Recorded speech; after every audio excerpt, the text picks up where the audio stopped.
What's up, everybody, and welcome to the Crypto Rug Pulls podcast, the show where we discuss the biggest scams, slow rugs, and DeFi disasters in crypto history. From multi-million-dollar exits to projects that vanished overnight, we're here to pull back the curtain on the shady side of Web3.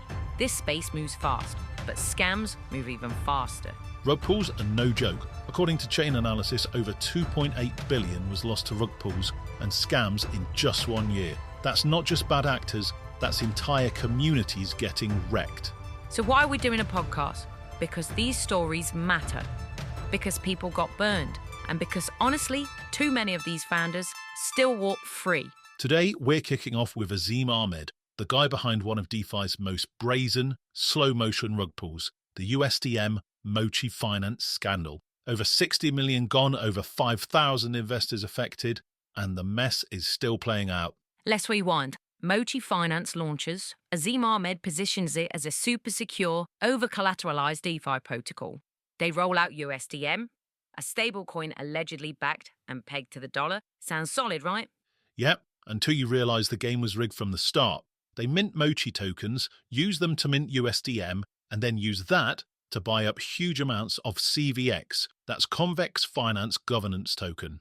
Why CVX? Because that controls the emissions on Curve. And if you control emissions, you control where the yield flows. Ahmed basically gamified the entire system to funnel rewards into USDM's pool. On chain, it looked like a clever governance play, but it wasn't clever, it was predatory, and Curve saw it coming. Alright, so let's talk about why this wasn't just bad management, it was straight up Ponzi territory. Here's the playbook, and it's wild. First, Azeem starts printing his own token, Mochi. No limit, no cap, just infinite supply, like running a money printer in your basement. Then he used those Mochi tokens to mint USDM, which is supposed to be a stablecoin. The idea is that 1 USDM equals $1, but it's not backed by real dollars, it's backed by Mochi he printed himself. Now stay with me. He takes that USDM and buys a load of CVX tokens. Those CVX tokens give him governance power in the Curve system, which is like a rewards faucet in DeFi. So what does he do? He uses the voting power from CVX to redirect the Curve rewards back to the USDM pool, meaning anyone staking or providing liquidity for USDM is getting fat yields. It looks super attractive. People start piling in. But here's the thing, the rewards aren't coming from any real value. They're just being gamed through the governance votes. It's like voting yourself into a bonus pool at work when you don't even do your job. Let me put this in simple terms. He printed fake money, used that fake money to buy votes, then used those votes to send real rewards back to himself. Classic circular flow. No revenue, no product, just smoke and mirrors. So, what's the difference between that and a Ponzi? Exactly, and that's where it gets even darker. 1. No real revenue. There was nothing being built here that made money. No product market fit, no fees, no lending, or real-world use. It was all just token looping. Mochi backed USDM. USDM bought CVX. CVX fed USDM. 2. Unstable yield. Early investors made bank, but only because new investors came in. That's exactly how Ponzi schemes work. As long as new money keeps flowing in, the illusion holds. Once that slows, the house collapses. It's a pyramid, but dressed up in DeFi jargon. Number 3. Artificial demand. Azeem created the illusion that USDM was in demand by buying CVX and driving rewards. But it wasn't real demand, it was manufactured. He basically gamified governance and people bought in. 4. Then the music stopped. Curve shuts down the emissions, the peg collapses, no rewards, no new users, no liquidity. Everyone who got in late, they're left holding the bag. Worthless tokens and no exit. Meanwhile, Azeem, already moving funds, still holding locked CVX, still pretending it wasn't a rug. It's not just a bad investment, it's a structured takedown with him at the top. Exactly. He didn't just mismanage a DeFi pool, he built a fake economy, got real money into it, and then bailed when it imploded. That's a rug, that's a Ponzi, and the worst part is all on chain. Let's step back for a second and talk about Curve. Think of this like hitting the brakes on a moving train. Yes, it stopped the manipulation, but it also derailed the project.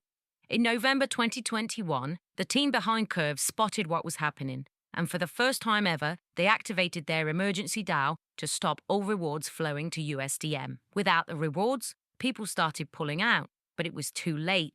USDM lost its $1 peg, liquidity dried up. That's like walking into a bank and finding out the vault's empty. Small investors couldn't get out in time, and worse, whales, aka big holders, somehow did exit before the collapse. That raised serious questions. After the crash, instead of transparency, Azeem went into full damage control. He deleted Discord channels, erased documents, and censored dissent. He also quietly raised performance fees from 20% to 55%. That's like your fund manager suddenly taking more than half your profits without asking. Straight robbery. He moved 1,400 ETH, that's tens of millions in real money, to a Bitfinex wallet in carefully timed batches, all visible on-chain. And investors started asking, where's our money? Airdrops disappeared, reward interfaces broke, and yet Azeem kept pretending everything was fine. Here's the truth. It wasn't a sudden scam. It was a slow rug. A long con dressed up as innovation. To this day, Azeem still controls locked tokens. He holds governance power, and none of the lost funds have been recovered.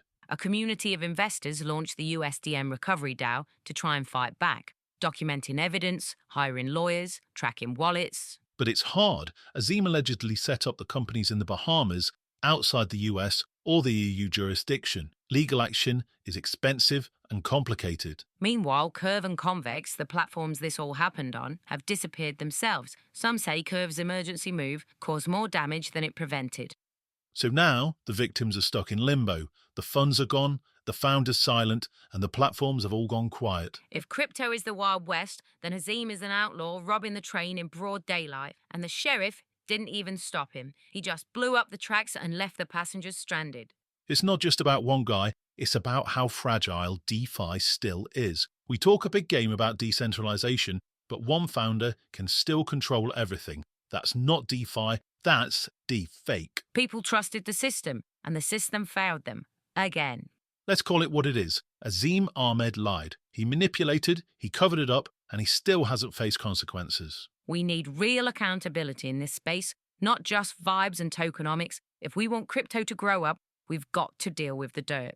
Blacklist the wallets, return the funds, freeze access, and yeah, if possible, take legal action. Because if we don't stand up for the victims, who will? Next week on Crypto Rug Pulls, we're diving into the Catverse NFT rug, the one that promised a metaverse, raised millions, and went radio silent. It's uglier than you remember. Until then, stay safe out there. Don't trust, verify. And remember, rubs belong on the floor, not in your wallets.